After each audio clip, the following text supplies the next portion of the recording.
Vamos lá, gente. Vamos fazer agora o capítulo 9 do livro do Apocalipse, tá? Gente, antes de começar, o que é que eu vou fazer? Eu vou fazer o resumo, né? O resumo do que se vai se tratar o capítulo, e vocês vão observando, tá? Depois, quando eu começar a mostrar. Então, a gente vai começar pelo quinto anjo agora, que tocou a trombeta. Então, 4 anjos já tocaram a trombeta. Então, já se passaram 4 tempos da terra em que a igreja anunciou a volta de Cristo. E toque de trombeta também é o chamado para batalha, né? A igreja sempre esteve em guerra com as trevas, né, com o mal. Então, o toque da batalha, o toque da trombeta também, além de ser para batalha, ele é como é que se diz, a pregação do evangelho. Vamos lá, então, deixa eu explicar para vocês do que vai se tratar o capítulo, como eu disse. Esse capítulo, ele basicamente é o resumo do todo o livro do Apocalipse. Esse capítulo 9 é o resumo do resumo. É quando Satanás caiu do céu, o que ele pretende e o desfecho da história. É basicamente, e não é o único capítulo que tem essa, como é que se diz? Essa forma de explicar, não, tá? Tem outros também, tem outro capítulo também, que é o princípio, meio e fim, bem resumido, da história aqui desse mundo entre o bem e a guerra entre o bem e entre o mal. Ou seja, na verdade, gente, para colocar uma coisa bem colocada, o livro do Apocalipse é a guerra entre a mentira e a verdade, entre o falso profeta e o profeta verdadeiro. E esse capítulo 9, ele vai mostrar que quando Satanás veio do céu, ele começou a torcer as palavras de Deus, tá? Então ele usou pessoas que são falsos profetas, né? Toda pessoa que torce a verdade, ela fala de falsidade, ela fala de mentira. Então, vai falar sobre isso. Então, vamos lá, preste bem atenção. Antes de mostrar, deixa eu mostrar um versículo para vocês, que é muito importante que vocês vejam. Vocês podem ir em Isaías 9,15, que vai dizer o seguinte: o ancião, lembra que parte do templo que eu desenhei 12 partes, né? Das pedras, eu disse que era os anciãos, e o fundamento, que são 12, eram os apóstolos. Então, 12 com 12, 24. Então, vamos lá. Agora, o 12 com 12 formam 24 anciãos, porque tanto os apóstolos como os que se converteram através dos apóstolos, somando 12 com 12, vai dar 24 ancião. E eu falei que ancião é o quê? Homem de respeito. Vamos lá.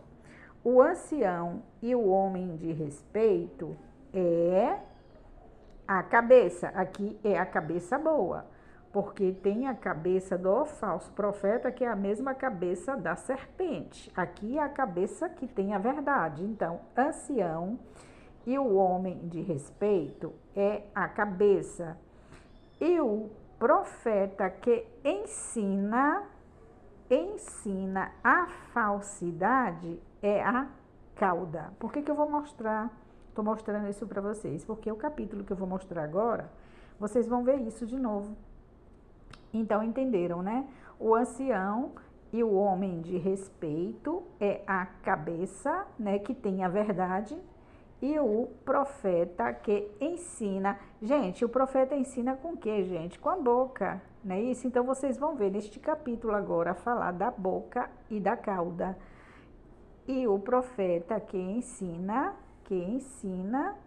a falsidade é a mentira, é a cauda. Então, vocês podem ir em Isaías 9,15. Então, vamos lá.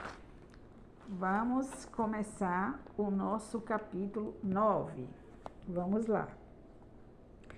E o quinto anjo tocou a sua trombeta e vi uma estrela que do céu caiu na terra, que é Satanás, a chegada, né? Quando ele cai, a queda dele foi no céu, né?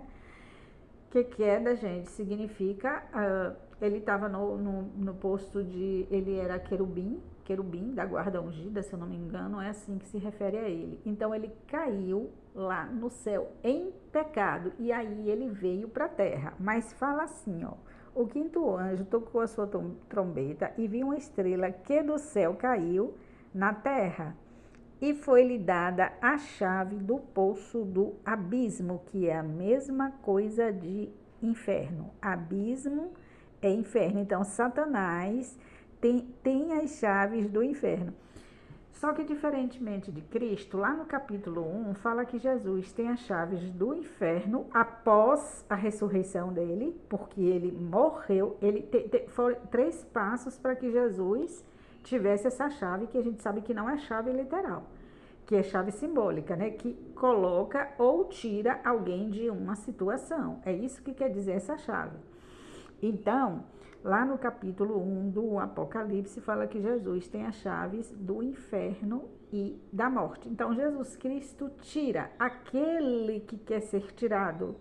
Então, Satanás tem a mesma chave, digamos assim, que é, agora significa para colocar no abismo, ou seja, no inferno. Então, é a mesma chave, gente, só que Jesus usa para tirar aqueles que querem sair, e Satanás usa para colocar no fundo do abismo dos mais profundos dos pecados. Então, a gente vê que está repetindo, aqui é o 9, volte para o 8, e você vai ver no versículo 10, que a gente já passou por aqui, só está repetindo, gente, porque o livro do Apocalipse, ele repete tudo o tempo todo. E o terceiro anjo tocou a sua trombeta e caiu do céu uma grande estrela ardendo como uma tocha. Porque está ardendo como uma tocha? Pecados. Porque ele veio de lá, já tinha caído no pecado. E caiu sobre a terça parte dos rios e sobre as fontes das águas, que eu já falei que rios e águas são pessoas. Então, quando ele cai aqui nesses rios e nessas águas, aqui está se referindo ao povo que vai acatar, ou acata já, né? Já vem acatando o que Satanás vem colocando no mundo, tá? Então, aqui já está no quinto anjo, no versículo 1, está só repetindo o que disse no versículo 10 do capítulo 8. Então, o Satanás tem a chave. Agora, deixa eu falar mais sobre essa chave. A gente vai ver mais gente com essa chave.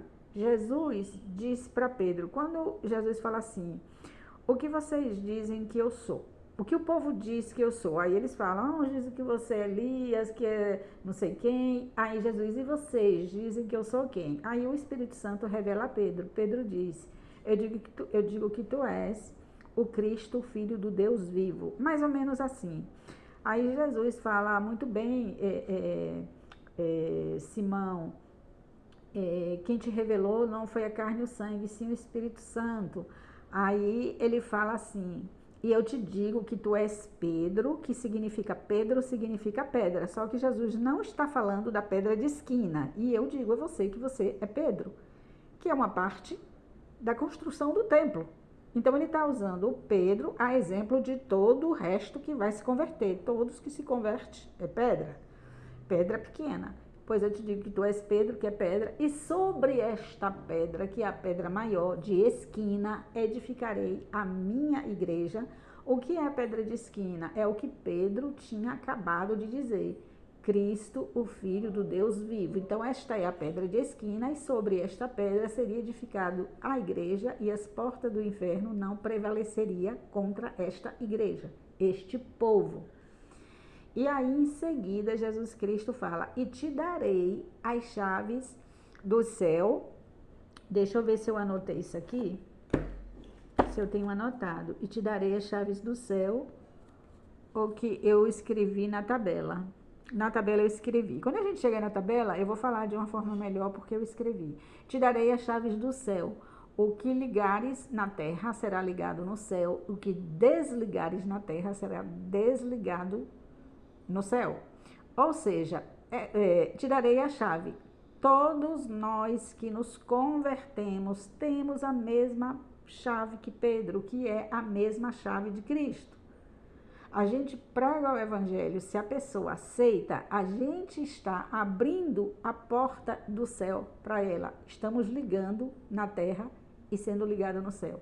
A gente prega, se a pessoa não aceita, estamos desligando ela na terra e ela está sendo desligada no céu.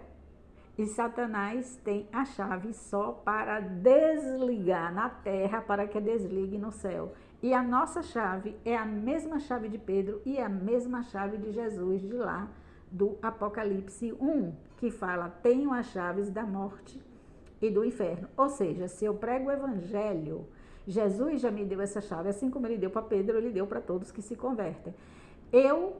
Na verdade, a chave está aqui. A pessoa que se permite abrir, né? A porta, a pessoa que se permite abrir ou não.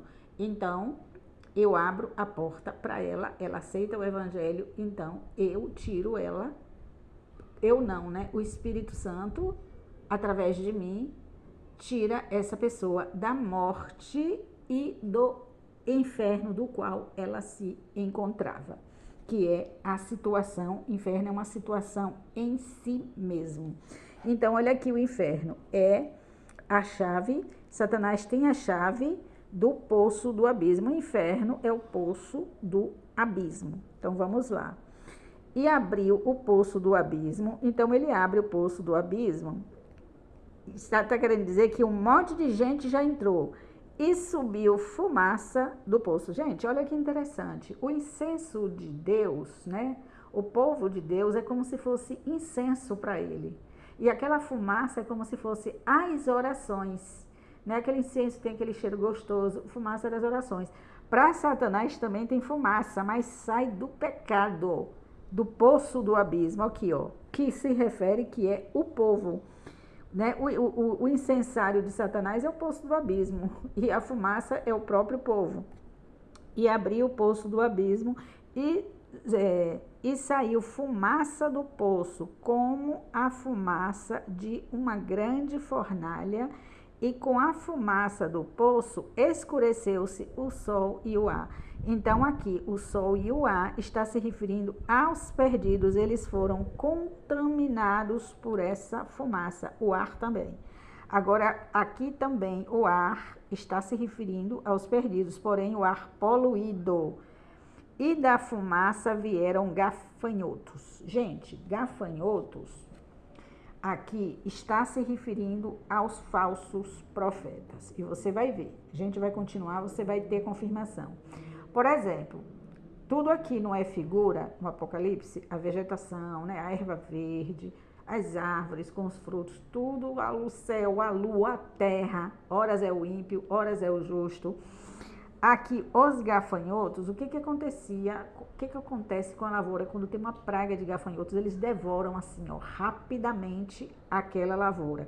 Então, os falsos profetas veio para devorar o povo de Deus. Mas vamos lá.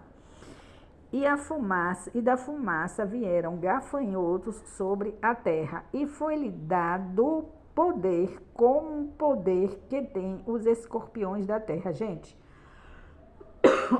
a picada do escorpião, ela dói muito, diz que é uma dor insuportável. E além de tudo, tem o que, gente? Veneno. Vamos lá. Vamos seguindo. Provavelmente eu vou fazer em mais de um vídeo, viu? Ou mais de 2. Vamos lá. Então, aqui.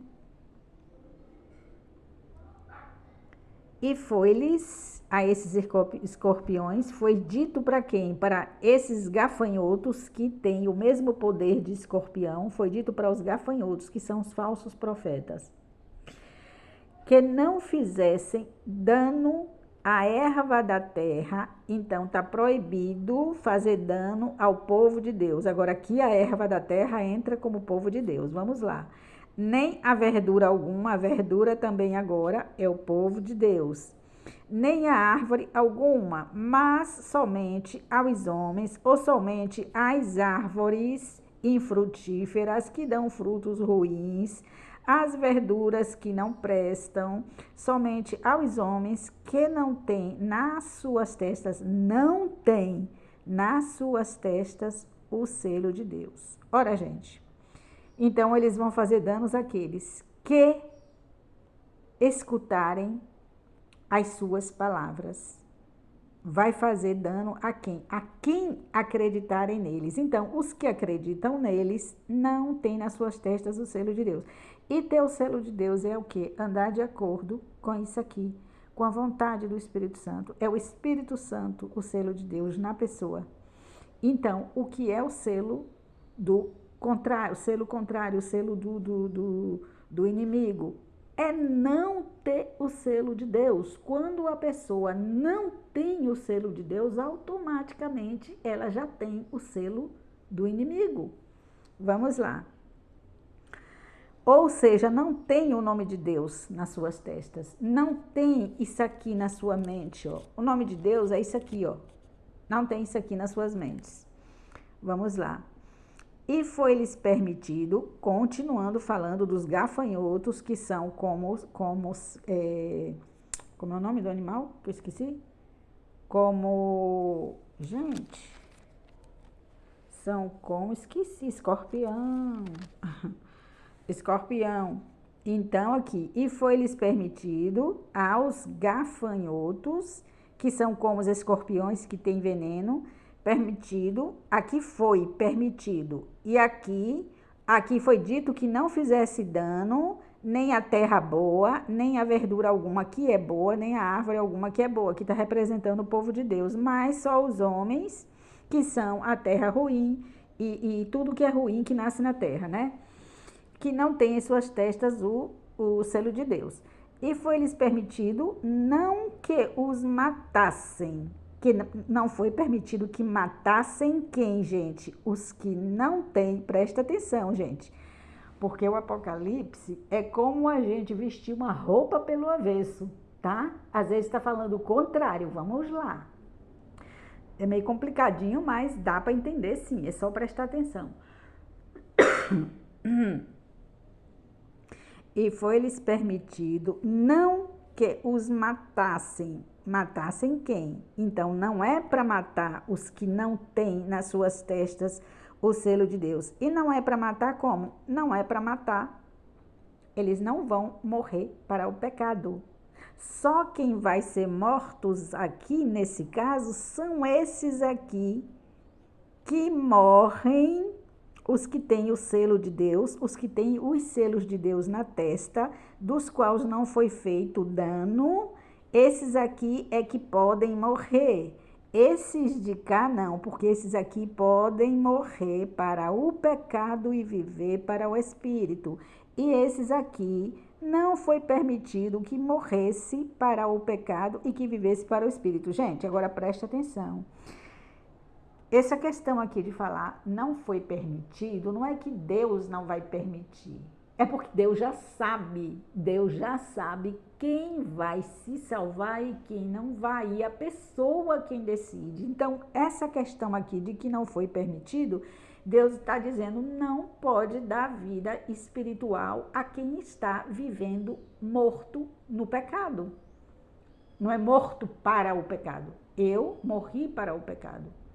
Né? Estou viva para o espírito, mas quem está vivendo no pecado, esses não têm direito, não têm o selo de Deus e não é permitido que morram para o pecado, porque eles estão vivendo nele e querem viver nele, então não é permitido. Então vamos lá. E foi-lhe permitido não que os matassem, ou seja, a morte que os de cá têm, que é aquela morte para o pecado e vida para o espírito, mas que por 5 meses, esqueça esses 5 meses e no lugar coloque por um bom tempo, os atormentassem. Gente, o que os que vão se perder entendem como prazer, Deus enxerga como tormento. Então, eles serão o quê? Vamos fazer uma recapitulação.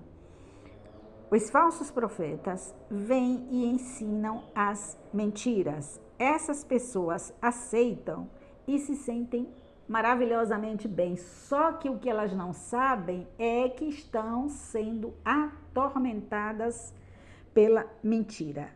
Vamos lá. 5 meses os atormentassem. E o seu tormento era semelhante ao tormento de escorpião, porque é como uma picada de escorpião para eles, só que eles não estão sentindo. O que eles estão sentindo é prazer. Quando fere o homem, então está se referindo a pecado. E naqueles dias, os homens, esses mesmos que foram feridos pelos escorpião e que não foi permitido morrer, e foi-lhes permitido não que os matasse, então eles não morrerão de jeito nenhum. Esse grupo aqui está se referindo aos perdidos. Eles não vão morrer o quê, gente? Para o pecado e viver para o espírito, tá? Na verdade, eles morreram já aqui para o espírito e estão vivendo para o pecado. Vamos lá.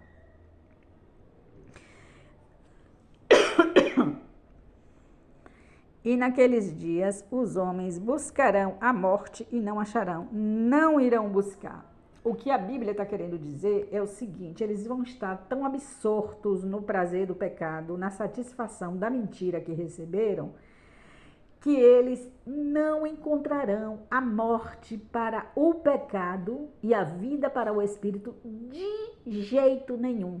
Porque eles não vão querer de jeito. É como se dissesse, ainda que buscassem a morrer. Agora foi que deu essa tosse. Mas eu não vou parar o vídeo de jeito nenhum. É como se dissesse, eles não encontrarão em hipótese alguma a morte. Por quê, gente? Porque eles estão muito bem na situação em que eles se encontram. Então, a Bíblia coloca como se eu, por exemplo, eu estou buscando muito uma coisa, como se eu estivesse buscando muito, muito, muito e não encontrasse aquilo. Então, é uma analogia tipo matemática. O que a gente pode comparar é a profundidade da coisa, tá? A profundidade da situação que a gente compara. Não a situação em si. Eles não vão procurar morrer, não vão desejar morrer. Cadê onde é que eu tô? E naqueles dias os homens buscarão a morte e não a acharão. E desejarão morrer e a morte fugirá deles. Isso aqui é de fato, a morte vai fugir deles porque eles não vão querer. Então é como vestir, entender o Apocalipse, é como vestir uma roupa pelo avesso e dizer que é assim que está certo. E o parecer dos gafanhotos era semelhante ao de cavalos aparelhados para a guerra. Gente, então a gente já viu, desde o capítulo 6, que eu mostrei 4 cavalos, o branco, Jesus e todo o seu exército representando, e os outros 3 cavalos, Satanás e todo o exército dele. Então a gente já viu que é uma guerra espiritual e eles vão vir muito bem aparelhados. O que significa? Os argumentos são muito convincentes, muito bons para a guerra. E sobre as suas cabeças haviam uma como coroas, umas aqui, né? Ficou estranho, mas na cultura deles, na nossa cultura, a gente não colocaria. A gente falaria assim, ó. E sobre as suas cabeças, não, aliás, o como que pra gente fica estranho. Quer ver? Eu vou tirar, ó. E sobre as suas cabeças haviam umas coroas, né? Aí tá, umas como coroas semelhantes a ouro. Ou seja, a coroa deles não é igual à nossa. Jesus nos fez reis e sacerdotes e a coroa que nós temos, que é espiritual, ela é de ouro. E essa coroa aqui é semelhante a ouro. Então, Satanás é rei dos reis também. Só que ele é rei do abismo. Não fala que ele saiu do abismo? Tem a poço do abismo? Então, ele é rei do abismo e os dele são reis da terra. E Jesus Cristo é reis do céu, da terra, de todo o universo, e nós somos reis porque somos, como é que se diz? Tudo que Jesus Cristo é, nós somos. Então, rei dos reis. Então, Satanás também é rei dos reis. E vamos ver se eu estou certa. Vamos seguir. E naqueles dias já li isso aqui, né? E o parecer dos gafanhotos, já li isso aqui. Então, semelhantes a ouro. A coroa deles era semelhante, não era de ouro maciço, mas parecia muito. Significa o quê, gente? Que os argumentos, que o que separa a verdade da mentira, né? Bem trabalhada por Satanás, é uma linha tênue.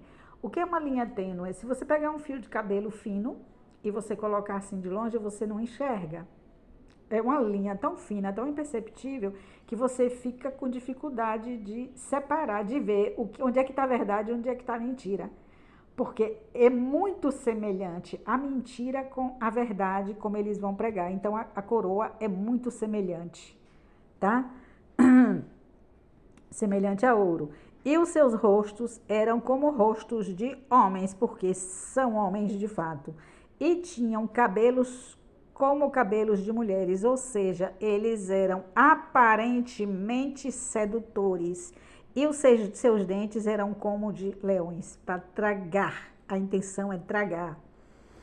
E tinham couraças como couraça de ferro. Então, assim, na guerra, eles usavam toda aquela armadura e no peito, assim, do pescoço, abaixo do pescoço até perto do quadril, tinha aquela armadura que chama couraça, né? Então a deles é de ferro. Para quê? Para que a espada que vem do inimigo não atinja eles. Eles não querem ser mortos de jeito nenhum pela espada de Cristo, que é a espada que salva. Então, assim, eles estão na guerra tentando matar, mas eles não querem ser mortos para o pecado.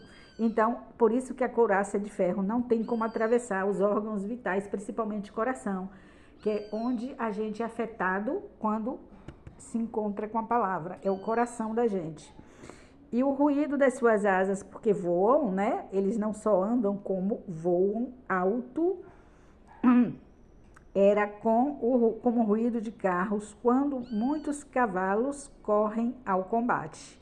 Então, eles voavam, né? O poder deles será de voar, ou seja, argumentos muito bons, muito bons.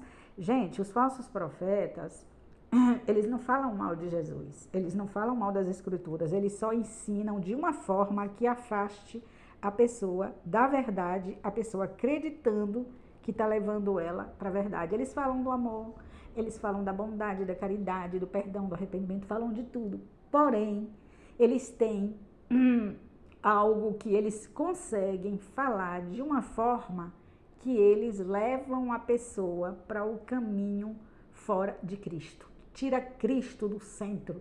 Eles tiram Cristo do centro do Evangelho. Então, o que é que eles fazem? Eles falam de coisas convenientes. Eles falam que Cristo ama tanto a gente, que Cristo é tão misericordioso, e aí eles pregam coisas convenientes para aqueles que já estão ansiosos para ouvir aquilo. Mas eles falam da Bíblia, eles usam a Bíblia, eles usam, só que eles torcem versículos. Por exemplo, tem uma parte que essa parte aqui que fala, ó. Você já ouviu a frase de alguém falar assim: você não nasceu para ser cauda, você nasceu para ser cabeça? Quando a pessoa diz isso, que está tentando dizer para você que você, por você ser cabeça, você precisa de um bom diploma, nasceu para ter o melhor emprego, as melhores roupas, a melhor casa. Isso é uma pregação de falso profeta. Porque o que está dizendo aqui não é sobre isso. Aqui está falando de coisas espirituais. Aqui a cabeça, olha só, o ancião e o homem de respeito é a cabeça, ou seja, aquele que tem a verdade da palavra de Deus na sua cabeça, e o profeta que ensina a falsidade, a mentira é a cauda. Então isso aqui está falando cabeça verdade e cauda mentira. E boca, né? Porque quem ensina para ensinar tem que sair da boca. Então, note essas duas palavras que a gente vai encontrar elas nesse capítulo que eu estou lendo. Então, quando alguém fala assim, você não nasceu para ser cauda, você nasceu para ser cabeça, que tiver botando na sua cabeça as coisas deste mundo, tiver tirando sua atenção do céu e colocando na terra, é um falso profeta. Agora, ele usou o versículo corretamente ou não usou? Usou o versículo corretamente, a interpretação que ele dá errada. Mas vamos lá. Gente, eu vou parar aqui, deixa eu ver em que versículo eu parei, né? E tinham couraças como couraças de ferro, que aqui, porque eles não querem ser atingidos no coração por essa palavra aqui, pela espada da verdade. E nas suas asas, né, porque voam como carro, né? Então a gente vê aqui que é uma guerra muito bem aparelhada, um discurso muito bem preparado. Então eu volto com o versículo, a partir do versículo 10.